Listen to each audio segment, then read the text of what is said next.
बिस्मिल्लाहिर्रहमानिर्रहीम। इन्ना अतैनाकल कौसर फसल्लि लिरब्बिका वन्हर इन्ना शानिअका हुवल अब्तर।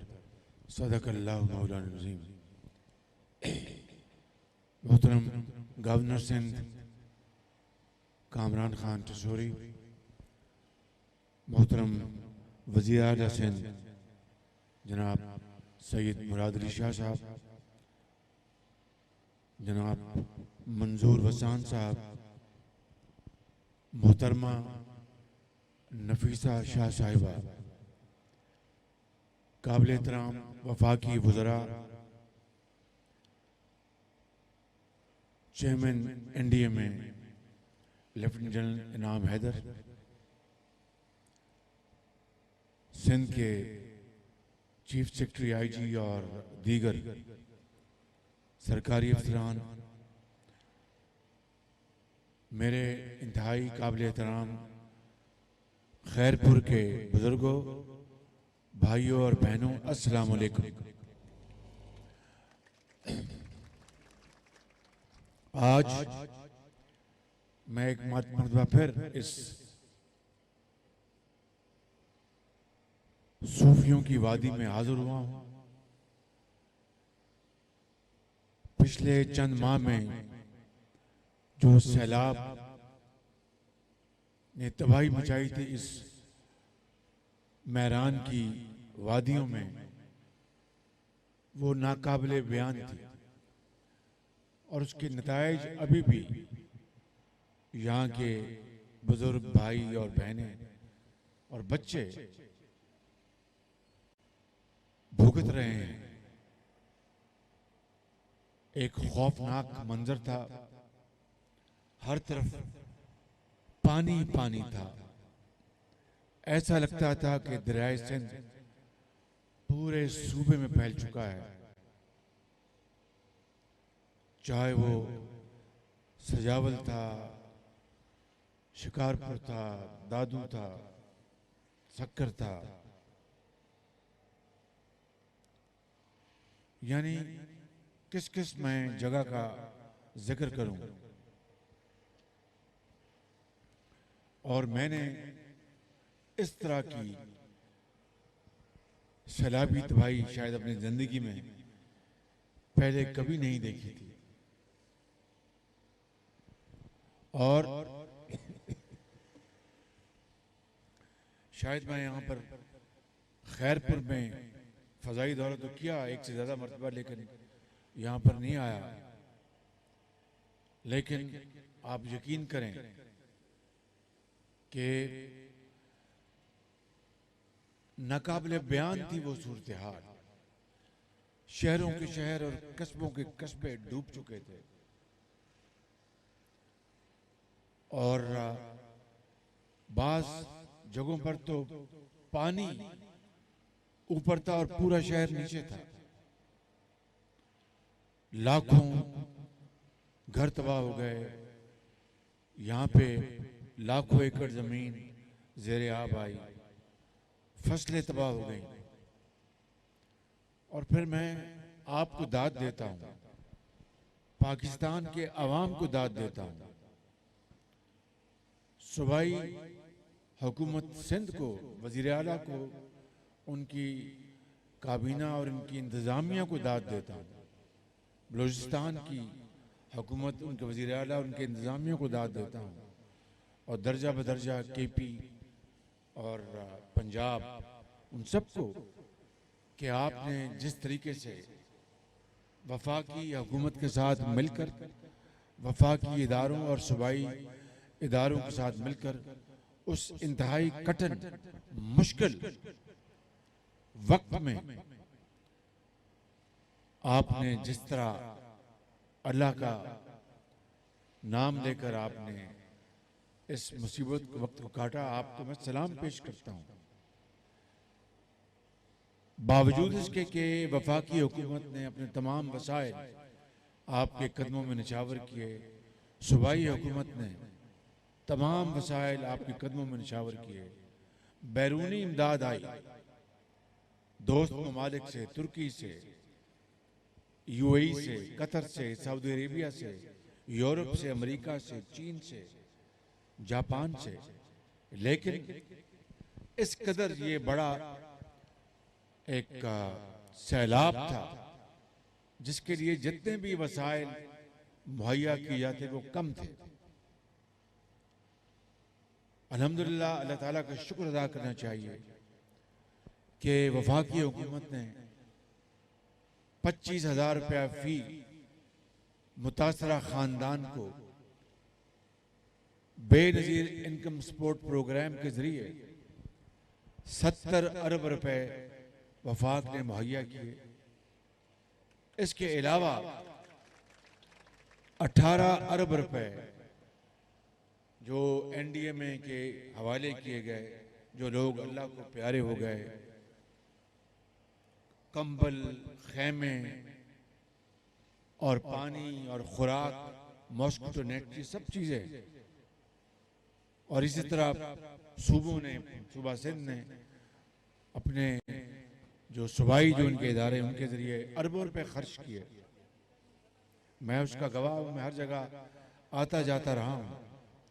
लेकिन आज अल्हम्दुलिल्लाह जहाँ पर इस बहाली का काम यानी काफ़ी हद तक हो चुका है, लेकिन आज भी आप देखें खैरपुर में पानी खड़ा है, दादू के इलाकों में पानी खड़ा है। तो ये कितनी बड़ी मुसीबत थी। इसके लिए अब जो रिहेबिलिटेशन का जो फेज है, हमें अब उसके अंदर उसके आगे जाना है। लेकिन आज भी तकरीबन 80 लाख अफराद, 88 मिलियन, 80 लाख अफराद अभी भी जो खानदान जो हैं वो पानी से वो अभी भी इफेक्टेड है, मुतासर है। उनकी रिलीफ और रेस्क्यू उसी तरह है जिस तरह आज से 3 माह पहले थी। इसी तरीके से 2 करोड़ लोग वो आज भी इमदाद के मुस्तहिक हैं और 90 लाख बच्चे वो आज भी इमदाद के मुस्तहिक हैं, अद्वियात के मुस्तहिक हैं। और यहाँ पर तो अभी सर्दी का मौसम ज़्यादा यहाँ पर नहीं आया है, लेकिन पहाड़ी इलाकों में, बलूचिस्तान के संगलाग पहाड़ों में और केपी के बर्फपोश पहाड़ों में खुले आसमान पर लोग आसमानों की तरफ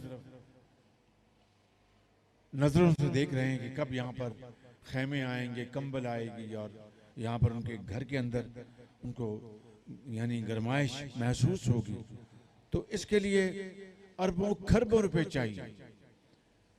और आज भी मैं जहाज में लेफ्टिनेंट जनरल इनाम हैदर से मैं ब्रीफिंग दे रहा था कि किस तरह से सिंध में, बलूचिस्तान सिंध में बेल्जियम से, फ्रांस से, डेनमार्क से और ममालिक से साफ पानी के प्लांट्स लगाए गए। हम उन ममालिक के बहुत शुक्रगुजार हैं। तुर्की की यानी हवाई जहाज़ों से, ट्रेनों से बेपनाह इमदाद पहुंची, अबू धाबी से बेपनाह इमदाद पहुंची, रियाद से बेपनाह इमदाद पहुंची, कतर से। लेकिन जो हमारी जो मुसीबतें हैं, मसाइल हैं, वो बेअंदाज हैं। लेकिन हमें इंशाअल्लाह अपने पाँव पे खड़ा होना है। मैंने आपको यानी कई मरतबा यहाँ पर कहा था कि हम मिलकर इंशाअल्लाह पीपल्स पार्टी की यहाँ की हुकूमत वफाक मखलूत हुकूमत है, उसमें आप की गवर्नमेंट में शामिल हैं, वज़ीर ख़ारजा बिलावल भुट्टो चेयरमैन हैं, जनाब आसिफ ज़रदारी साहब, मौलाना फजल रहमान JUI, सब हम शामिल हैं इसमें। बलोच पार्टियाँ शामिल हैं। तो हम इंशाअल्लाह आपको इस तरह जिंदगी के अंधे थपेड़ों के हवाले नहीं करेंगे। ये मैंने कई मरतबा कहा था और आज भी मैं ये कहने आया हूँ कि इस दुख की घड़ी में हम आपके साथ हैं सब। और ये तुम्हारा और मेरा मामला नहीं, ये हमारा मामला है और हमने मिलकर इसको हल करना है। मुझे याद है वो दिन जब खैमों में बीमार बेटियां, बच्चियां, माएँ वहाँ पर मेरे बच्चों को लेके आती थी, दवाई डॉक्टर दे रहे होते थे, गर्मी शदीद, मक्खियाँ, बीमारी, पानी की वबाएं। अल्लाह ताला दोबारा कभी इस मुल्क खुदादाद पाकिस्तान को इस मुसीबत से कभी इसका कोई एक हिस्सा भी कभी उससे हमें पाला ना पड़े, लेकिन हमें उसके लिए तैयारी तो करनी होगी। बहरहाल अभी अगले महीने जनवरी में जनीवा में एक डोनर्स कॉन्फ्रेंस हो रही है, उसके लिए वफाकी हुकूमत भरपूर कोशिश कर रही है। सूबों से हमने मुशावरत की है और उसके लिए हम तैयारी करके वहाँ जा रहे हैं। उसमें वज़ीर ख़ारजा बिलावल भुट्टो और उनकी टीम बहुत मेहनत से काम कर रहे हैं और मैं भी इंशाअल्लाह वहाँ जाऊँगा और आपकी आवाज़ बनकर वहाँ पर पैगाम दूँगा। इंशाअल्लाह आपके मुतालबे मैं वहाँ पर पेश करूँगा, उनको दुनिया को बताऊँगा कि अगर अल्लाह ताला ने आपको नेमतें दी हैं तो आपको मुबारक हो, लेकिन वो मुल्क पाकिस्तान जो इस मुसीबत में आया और उसका कोई कसूर नहीं था, ना हम इतने जो ग्रीन हाउस गैसेस जो हैं वो इमिट करते हैं, जो कार्बन जो हवा में जाता है आलूदगी पैदा करता है और फिर ये मौसमी जो तब्दीलियाँ आती हैं तो उसमें हमारा कोई लेना देना नहीं, लेकिन ये मुसीबत हम पे आ पड़ी। और जो बाकी जो हमारे मसाइल है जो पिछली हुकूमत हमें विरसे में दे गई, हम तो उससे निपट रहे थे, महंगाई से, IMF से और तमाम तरीकों से। और अब आपने देख लिया बगैर सियासी गुफ्तगू किए मैं आपको बताना चाहता हूँ किस तरह जो हमारे दोस्त ममालिक से तोहफे मिले करोड़ों अरबों के, एक तोहफा तो वो घड़ी का है जो कि जिस पर खाना काबा का मॉडल है उसके ऊपर। और ये मेरी बहनें बैठी हैं, ये जवान बुजुर्ग बैठे हैं, हम मुसलमान पाकिस्तानी कुछ भी करते हो अपनी निजी ज़िंदगी में, लेकिन नामूस रसालत और काबा शरीफ की अजमत के लिए आप कट मरते हैं। तो एक ऐसा शख्स जिसने इसकी भी परवाह नहीं की, वो तोहफा कोई उसकी जाती जागीर नहीं थी, वो आपकी इज्जत थी। 22 करोड़ आवाम को दिया था सऊदी अरब के बादशाह ने कि भाई मैं पाकिस्तान की इज्जत करता हूँ, ये तोहफा ले मुझसे। और वो भी खाना काबा को मॉडल बेच दिया उसको।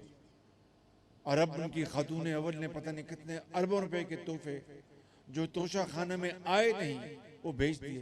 काश खैरपुर के मेरी बहनों और मेरे बुजुर्गों और नौजवानों, काश ये तोहफे बेचकर वो पैसा आपके हवाले किया तो मैं शाबाश देता इनको, कहता कि वाकई आपने ये तोहफे बेचकर गरीब अवाम, बेवाओं, यतीमों के हवाले किए हैं।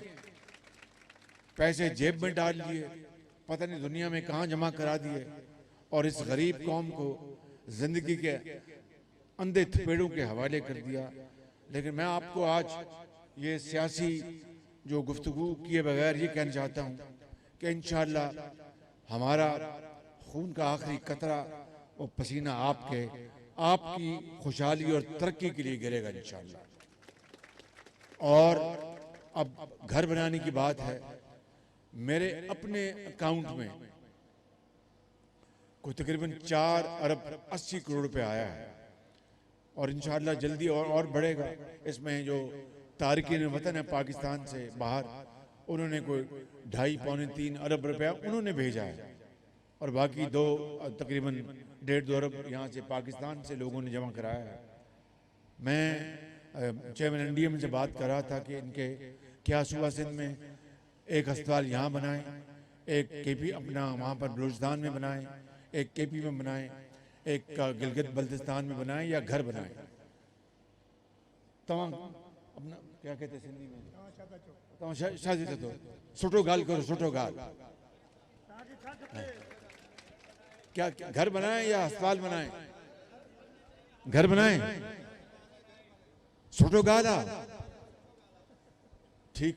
तो फिर जे चलो ये पर मेरा जो 5 अरब रुपए के तकरीबन या रकम और भी आएगी और इंशाल्लाह और भी मिलाएंगे, ये फिर हम आपके लिए घर बनाएंगे इंशाल्लाह। लेकिन शाह साहब से मुझे पूरी उम्मीद है और ये 1 सेकंड में ज़मीन इन्होंने मुहैया करनी है और घर पर इंशाल्लाह हम तामीर करके देंगे। चाहे वो खैरपुर है, चाहे वो लाड़काना है, चाहे वो सक्खर है, चाहे वो शिकारपुर है, या जो भी है, जो इलाके हैं जहाँ पर ये इन्होंने फैसला करना है कि कहाँ ज़्यादा तबाही है, वहाँ पर हम घर इसी तरह हम बलूचिस्तान में और दूसरे सूबे में बनाएंगे। और जो अहम बात यह है कि यहाँ पर जो दरिया सिंध है उसके लेफ्ट बैंक पे ड्रेन बननी बहुत ज़रूरी है, उसके बगैर चाराकार नहीं है। मुझे बाकायदा इसकी एक दफ़ा नहीं 2-3 दफ़ा ब्रीफिंग मिल चुकी है, और उसके लिए मैं शाह साहब को कहूँगा कि मेहरबानी करके आप आएँ, बैठें इसके ऊपर, बैठ के उसके ऊपर एक प्लान करें, और प्लान करके इसके ऊपर हम इंशाअल्लाह जो कुछ हमसे होगा करेंगे, और बाकी भी इंशाअल्लाह अल्लाह ताला मदद करेगा, उसको हम करेंगे। आज मेरी बहन नफीसा शाह साहब ने मुझे ये फरमाया कि प्राइम मिनिस्टर जो कॉमसेट जो है यूनिवर्सिटियाँ ये पूरे पाकिस्तान में आपने बना दी, यहाँ कोई आपने कॉमसेट यूनिवर्सिटी नहीं बनाई, तो मैं शाह साहब अगर आप इजाज़त दें तो गवर्नर साहब, तो मैं पर इसका जी जी इजाज़त है शाह साहब, तो मैं खैरपुर में कॉमसेट यूनिवर्सिटी का मैं ऐलान करता हूँ, और इंशाअल्लाह जगह जनाब शाह साहब अता फरमाएंगे, और बाकी इंशाअल्लाह हम बना के देंगे इंशाअल्लाह ताला। मैं आप सबका जी क्या फरमाया? अच्छा, बहुत बड़ी मेहरबानी इंशाअल्लाह। तो बाकी इंशाअल्लाह जो आपके मसाइल हैं उनको हम देखेंगे इंशाअल्लाह ताला। अल्लाह ताला हम सब का हामी नासर हो। अल्लाह ताला पाकिस्तान को हमेशा आबाद रखे, आपको आबाद रखे, और इंशाअल्लाह हम मिलकर ही कौमें बनती हैं, मिलकर इंशाअल्लाह आपकी खिदमत करते रहेंगे, और जब तक आप अपने घरों में आबाद नहीं हो जाते हम चैन से नहीं बैठेंगे। पाकिस्तान, पाकिस्तान, कायदे आज़म। शुक्रिया।